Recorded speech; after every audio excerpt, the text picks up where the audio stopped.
Good morning, YouTubers. We don't let 55 or 50, 60 inches of snow stop us. Somebody got here to the dog park yesterday and today and did some shoveling, and it's open. And these two dogs are running wild after being cooped up for a few days. Life is good in the dog park.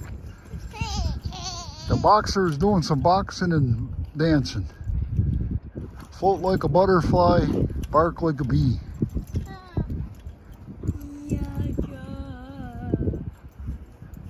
What'd you get for Christmas, young man? What did you get? New gloves? A metal detector. Oh, cool.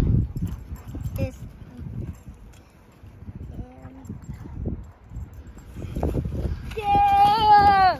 Yeah, YouTubers in the Lancaster area, bring your dog out. Have some winter fun. And little sections open too. You people with small dogs. I'm gonna get my shovel and do a little bit more work here, make it a little more accessible for the old folks. God bless the YouTubers.